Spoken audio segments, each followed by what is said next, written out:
Hello, welcome back by photography class, and this one concerns exterior photography. So the plan is to take you along a photo shoot in a really fantastic beautiful garden here. I'm going to show you how I would do it when I would have an assignment or assignment by myself or by somebody else, and go into a garden and make photos for the owner of the garden. So here we go, follow me along the line. We're going to step into the garden. There's a whole lot of garden around here, the barn. And what I always do is just look at the first impression globally, you know, from a distance. Don't go straight away into focus, but let's see what is there. So come along.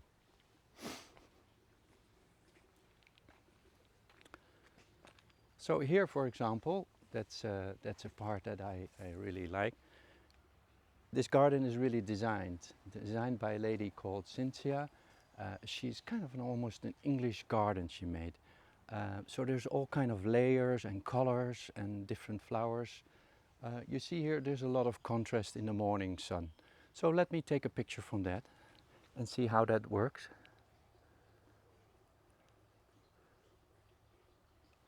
I step a little back so I have that white couch still here. Summer bank, there we go. And one in the length because the tree is so beautiful. So this one will be a lot of shade, you know, hard sunlight and shade, which can come up very beautiful. So let's walk a little further here.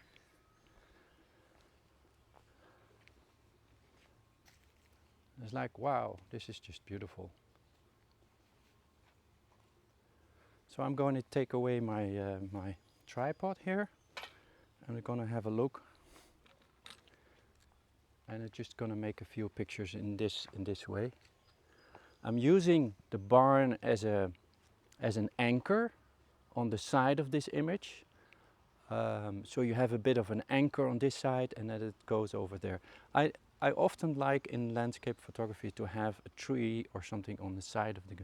It helps with the composition. I'm checking out where do I want to focus. Now I'm grabbing another camera. This one has a bit of more of a zoom lens. And I'm gonna see if this... Yeah, perfect. And I'm zooming in a little bit more just to find some details.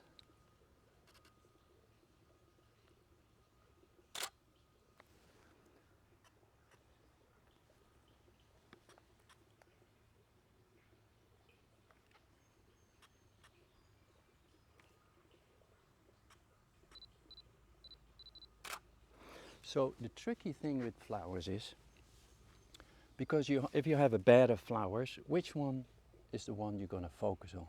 So you have to play with that. You have to see, are the front one the most important or the ones in the back? Or do you want to have like an F22 and everything is sharp? So let me walk through the garden again, so don't crash over the tripod, and have a quick look from what catches my eye. And you never can do everything in the first impression. So mostly I work through step by step by step. And then I go back to the beginning and do a few more rounds. Maybe I take a wider view or maybe take some details. So come around here and have a look how incredible this garden is. Look at all the purple and magenta tones and the yellows, and it's quite stunning, isn't it? So there's enough subject here. The thing is, how do you gonna bring this subject in a photo that it's not gonna be flat? So I'm gonna walk around the corner. This is a nice shot too. We have this beautiful barn here. In contrast, you know, old with all the fresh and new. So this is good shot here.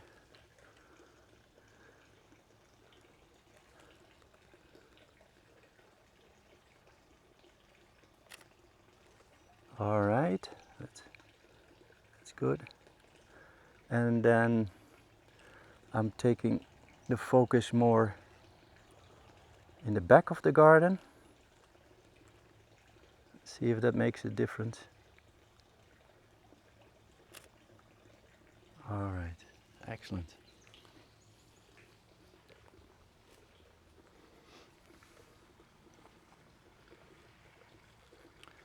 So we see a few things here. We see the green grass that creates the space. We see the flowers. It's kind of it's a mass. I call it a mass. There's a lot of it, and it's in great numbers, both on both sides. What I also see are colors. Colors are kind of what's the first what catches my eyes. So here in this case, I often shoot a little darker. So I'm going to see if you can see it on the screen. So I'm not sure if you can see it on the screen. You know, it's actually a quite dark image, right?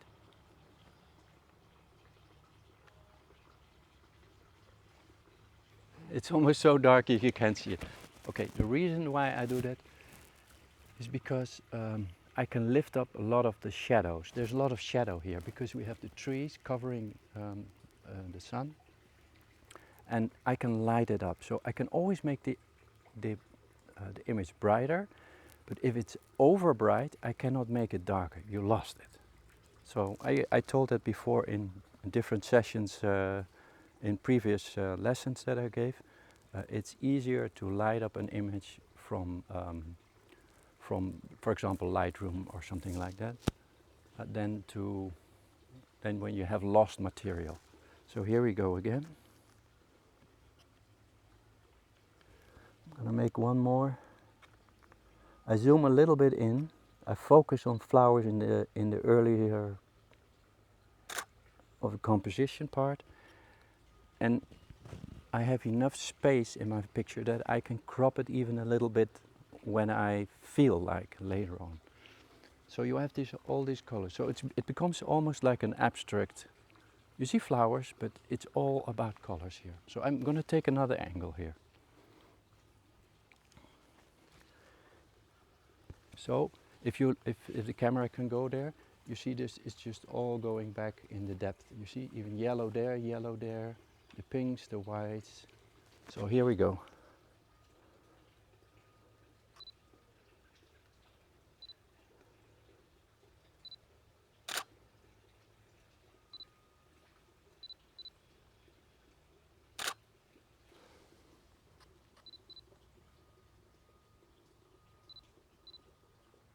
All right, good.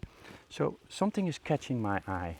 So if you look over there, you see the barn, and there's, I think it's called geranium, not 100% sure. It has just a little bit flinter of light on the flower. So we go over there because in 4 minutes that light is gone. So come with me. And while I walk, I see more details. I see droplets on the beautiful droplets on the plants. There are flowers that are just in full bloom. Oh my God, it's so amazing. Look at this. Okay, let's get here. So here we have a beautiful situation. You have all this shade here.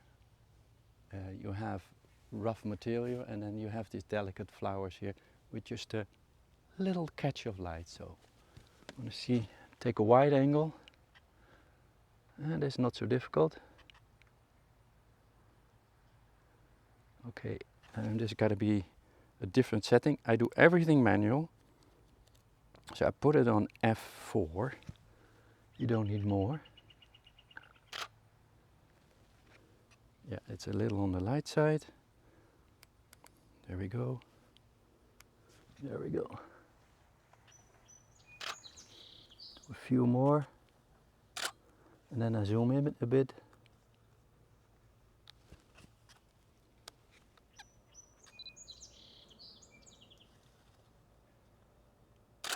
Okay, a few more because this subject is gonna leave soon. Okay, I'm taking another position here. Now the light comes towards me. Beautiful, beautiful, look at that. Even like this. You know, it's as if the flower sticks out its neck. This is how I do it. I walk around and then something catches my eyes. Now is the moment. The light is good, let's do this. So we have another view here, a more global view. So you can see the barn again in shade, the flowers and the light flowers. Huge trees in the back. So I'm going to zoom out and make a wide angle photo here. Are we good with light? Let's see. See, yeah, that's pretty good. You see? So that you have the barn on this side, you have the beautiful trees coming up there as lines, the lines of the barns, and then the whole flower perch.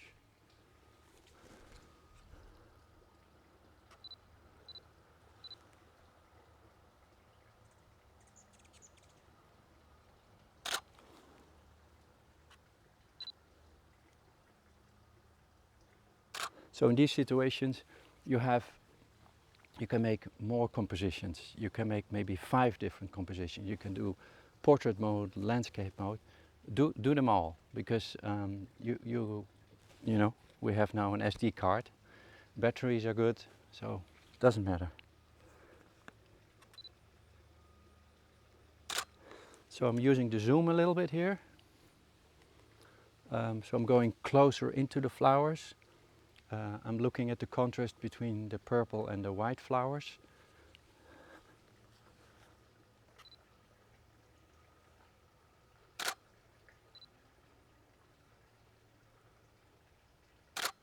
Okay, just a little landscape there.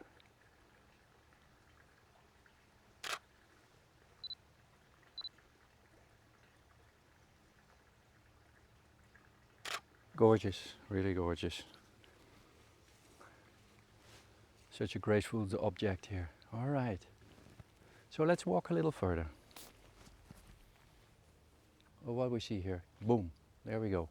So I'm not a specialist in the names of the flowers, but if you look at this one, if Tom can come a little bit from this angle, you know, super lot of light reflecting on here. It's really great for a bit of more the zoom in macro version. So I'm gonna do that, because it's in my lens, it's now a field of flowers. There's just a mass amount of flowers.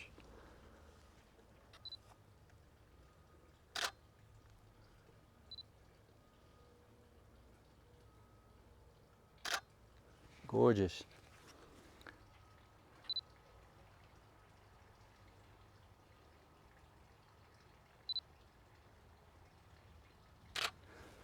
So what I do is just make a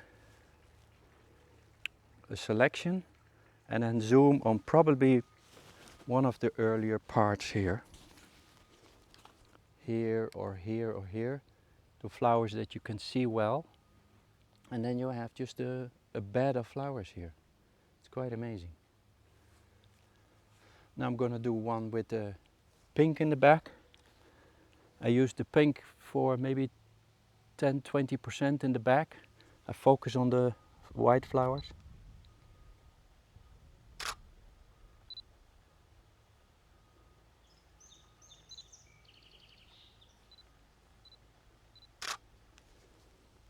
Oh, yeah. There's so much light, I have to adjust my shutter speed for that.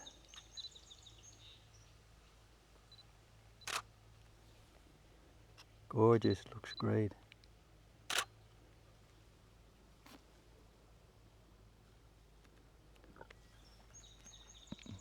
One more. Okay. Yeah, awesome. So I'm gonna take this lonely one here.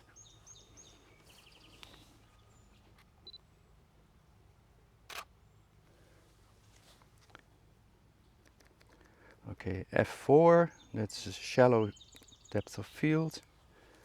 I just, there we go. That's gorgeous. You see even the ants running. on the flowers. So this one I used really with a very shallow depth of field, so the sharpness disappears completely and you have in the background. Flowers are very great subject to do macro kind of stuff. So now I'm taking an overview again. This is in the moment, we do it straight away. So I'm gonna take one photo of the garden from this perspective, because you see this is your pathway and it takes a nice beautiful turn here. Oh, great.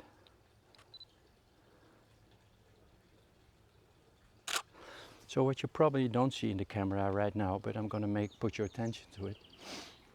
Even the shadows here are a part of the composition.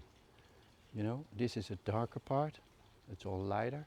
So you can play with that in the end photo. It's part of the composition here. Okay, great. Not too light. Focus on the back. I'm gonna stand a little bit here because this line right over here, I'm using that as a leading line. So I'm putting that in the corner of my photo to walk through the image. That gives a better balance.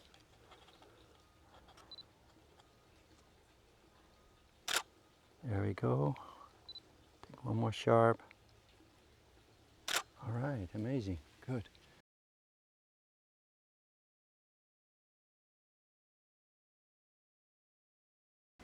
All right, so what I did is I grabbed my tripod. Especially with flowers and very detailed shot, using a tripod is, you know, you don't have a shaking hand, it gives you stability, you have more time. We went through the garden already in a very quick time. Normally I would take 2, maybe 3 hours, because not only I love it, but it's also, if you take time, you will see more of what is going on. And the more time you give, you will notice details that you haven't seen in the beginning. So this is more for the details.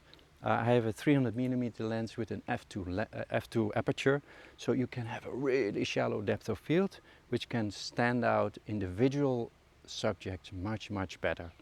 Again, I shoot mostly in manual, because every time when the shot is there, I already make a decision on how I like it, how I think it would be the best to see it in the photo.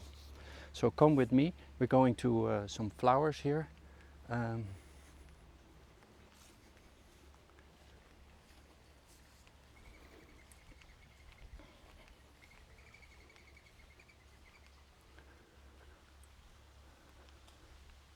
So I'm going to start with this one.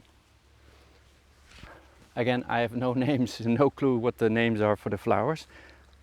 Make sure my tripod stands solidly. I put it a little on balanced. Oh yeah, this is going to be beautiful. Yeah, great. So what I have here, because of the barn is in shade, I'm going to pull forward the flowers. Even if they're not in the sun, they are in the focus of the image. So they're going to pop out for sure. So we're going to make sure it's sharp.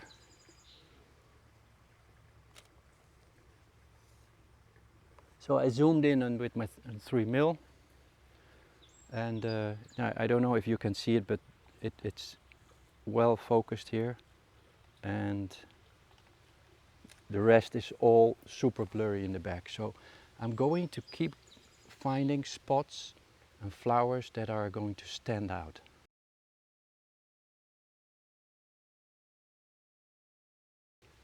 I'll move my tripod a little bit here, focusing on this one. Make a little composition, and there we go. Oh, there's another one, beautiful, there we go. Hoppa, click, amazing. So what do we have here? They look like lilies. I'm going to do face on, so the flower is pointed at me like this. Now it's the art, where do you focus on? Because with your 30mm, 300mm, you're so close by, the change between one focus and the other one is going to be a huge difference. So I make several. I make, for example, I focus on this part and I try to focus on the rest of the flower. Probably this part is going to be best, but it's also going to be a little bit difficult. There's some wind, so it's moving around. So let's see what it does. There we go. There we go.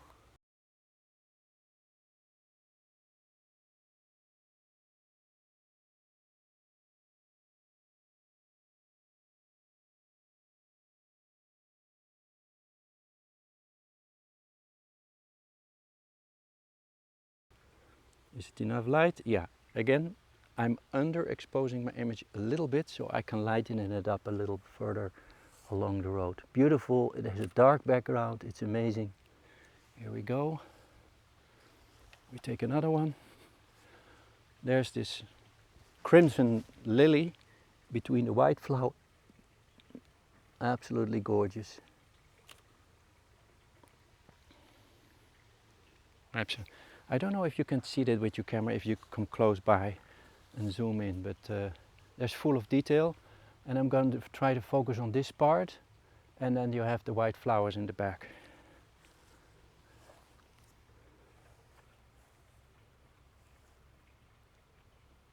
All right. I even put it on f2.8 here, and make it a little lighter. There we go.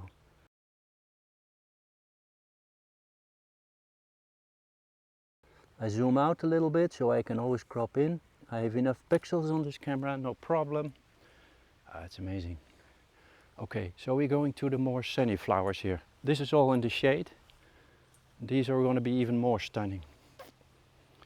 Now you will have a sharper contrast because it's not in the shadow field, so it's harsh sunlight against the, and that can be very full of contrast but also beauty. We zoom in this one. The flower petals are shaking a little bit, but doesn't matter. Amazing, beautiful.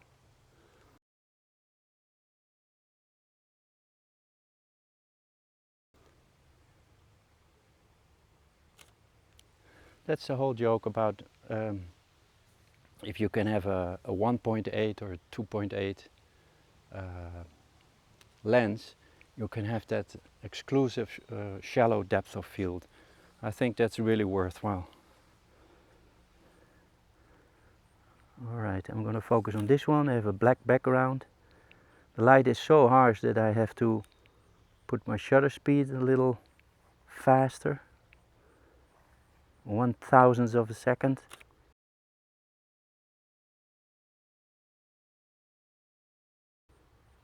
Yeah, that's amazing. Now it's actually, you gotta find the right color, because these colors are so unique. I don't know if you can see the, yeah, it's difficult to see. We try to move in. There we go. And even then we still can crop it. So what I'm doing here is all about the detail. I just walk around and see, hey, what is interesting. Even that little bird on the bird water feeder. I'm gonna make it sharp. There we go. Poof. Looks amazing. So many colors, so many unique. Look at that. This has a dark background. It's even better. I'm gonna focus on it. Oh, the light is so strong. It's good. Okay. Zoom out a little bit. All right.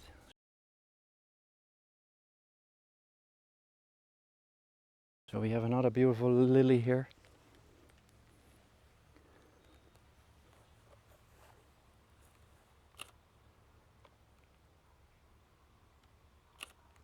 So basically it's not very difficult because the beauty is already here. It's only how do you want to capture it. So I would recommend to have two kinds of lenses if you would have a client or somebody who wants you to photograph. A wide angle lens and a zoom lens, and I think you're good to go then. So what I also have with me is a black carton.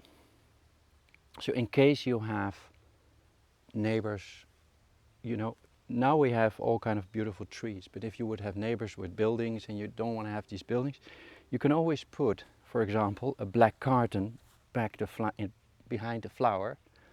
So you have the flower and then you have black carton, and then you have an exclusive, detail that comes to the front because you separate it from its background. So the beauty and the difficulty here is that you have so many things together that it's hard to take one detail out of it. Unless you have a good lens, you need to have the space and find the right angles. So why not use a black piece of carton, or if you use a white piece of carton, then you can easily in Photoshop take the flower, cut it out and put it in a collage, for example. And you put like 20 or 100 flowers in the collage and you can easily cut them out. It's difficult in Photoshop to cut out the flower from the background because there's so many things and it determines the background. That's always the hard part so that's why when you take flowers in the studio it's much easier. But why not take the studio here? The light is here, you take a piece of black or white carton in the back, it's big like this, and then you separate the flower from the rest and you focus on that.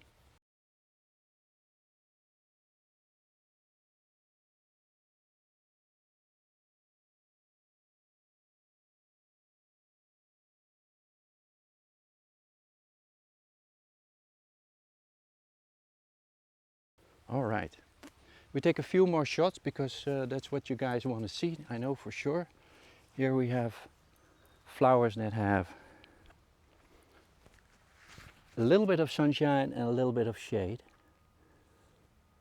So it's going to be mixed. You got to make sure that your lighting is correct, that your highlights are not overly blown.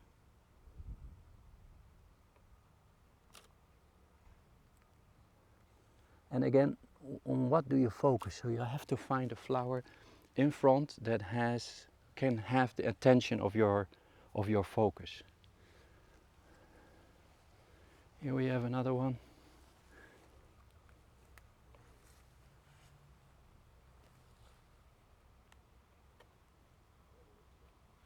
There we go.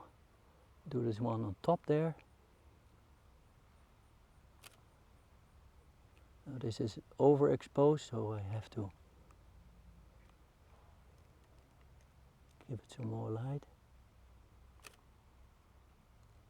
Yeah, zoom in even more. Beautiful, gorgeous. All right.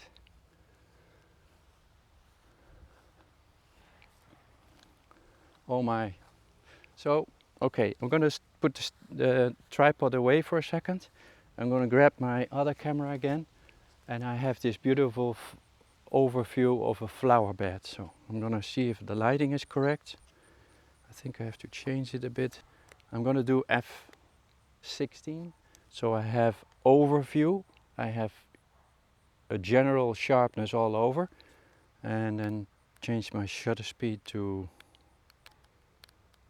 probably 160 at 200 ISO. There we go. Oh, that's gorgeous. Step a little bit aside here. So this is more a general overview. Beautiful barn. Flowers are in the spotlight here. It's quite amazing. And I do that here too.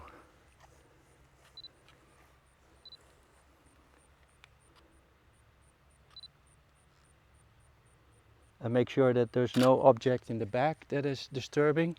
No plastics or whatever. Otherwise I have to crop it out. All right.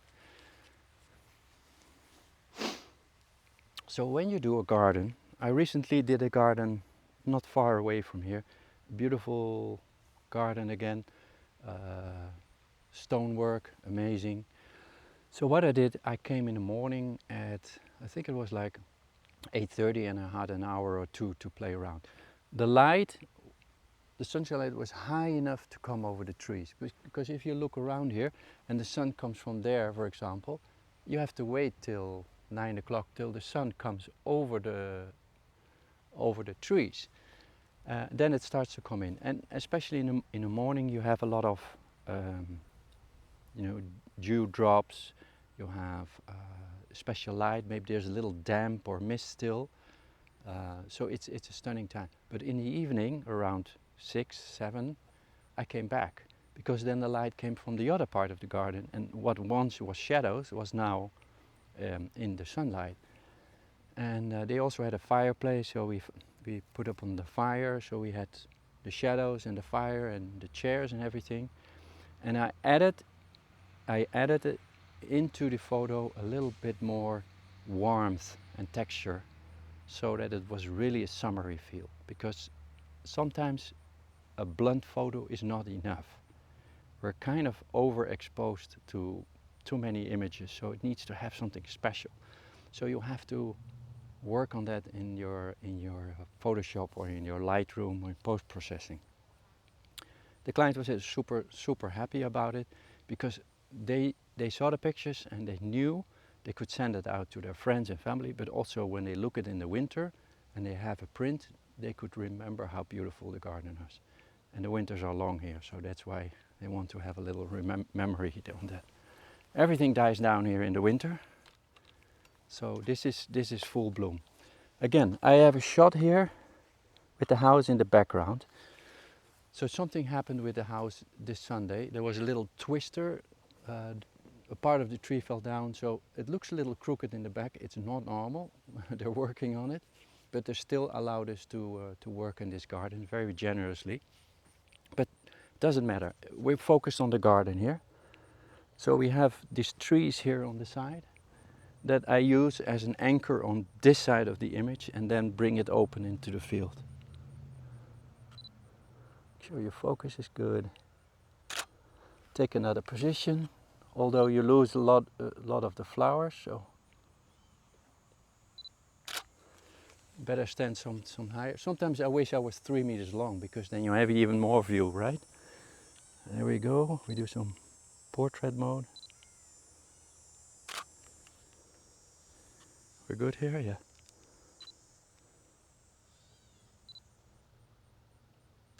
So, and I do several different composition. I do it a little bit lower, a little higher, a little zoomed out, zoomed in. Because in the moment, you're not always 100% aware. When you're behind your computer, you think like, oh, I should have done that. Or wish I stand back a little bit more. So you gotta give yourself a little bit of a credit to make sure you make enough pictures on the set itself. So we're gonna do one more wide shot from this angle, because you have this gorgeous tree in the background. You have some, and then the grass stands out. Wow.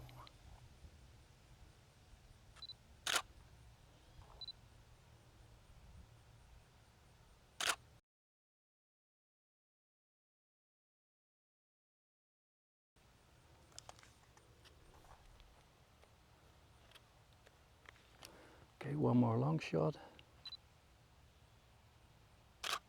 So before we end this short hour, I want to give a few more tips and wrap it up.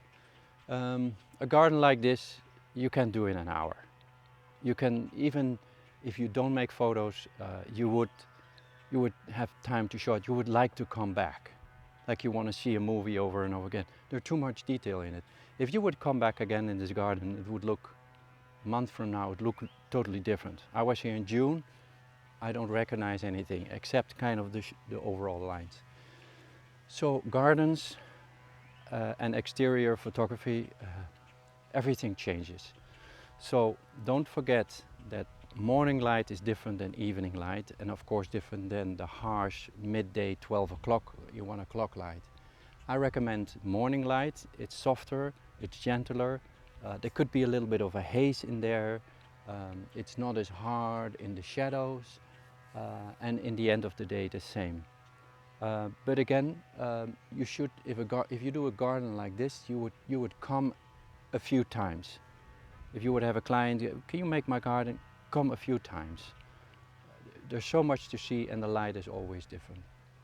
The other thing is, make sure that you use both images a wide view, a total view, and try to find a composition and a balance in there, and the depth of it, depth of field, and play with the composition, as well as if you zoom in all these tons of amazing flowers. So you basically, I would spend here another 2 hours before I would leave for sure, because I'm not satisfied yet. But this is just 1 hour to take you through a couple of things, so you can go out in nature or whatever you want to go. Ontario, where we are situated right now, has a lot of wildflowers too, and they're amazing too. So you can start with that. Another thing is watch for the contrast, especially when the midsummer, midday harsh light. It's hard to get up the shadows because the light is so strong. It's just banging on the flowers, and especially if they're white, it's hard to pull up the shadows there. Underexpose a little bit, so you can lift up the exposure in the post-processing and get the right result. If you overexpose your image, you kind of lost that material.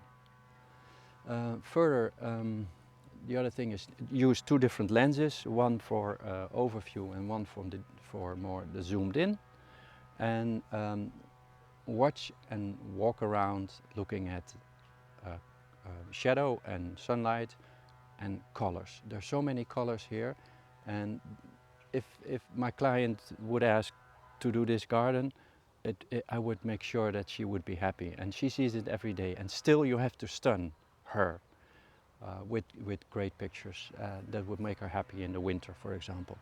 So take your time, 2-3 hours, just take your time. And even if you after 2 hours sit down and look back through the pictures, you will think like, oh, I kind of missed that one. So you're still on the site, you still can go again. Yeah, so these are the kind of tips that I have. You can also use black and white here, although you would lose a lot on the colors, but because there's a lot of shadow. For example, I'm in a shadow circle here, and every flower over there is light, and this shadow can be used in the black and white photography. Not particularly recommended right now because it's so colorful and so amazing. And then again, focus. Make sure that you focus on the right parts, because if you have a large depth of field and you focus in the back, then all the flowers in the foreground are unsharp. It's kind of like, but they're close by, we want to see them. So either you put it on f16 or f22 to have a large depth of field, or focus on this, and if the background is a little blurry, that's okay.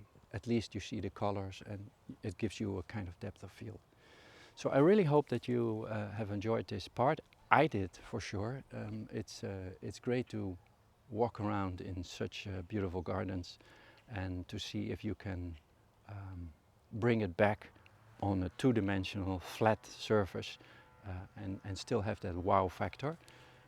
You will, meanwhile, in the video you will have seen a lot of pictures there.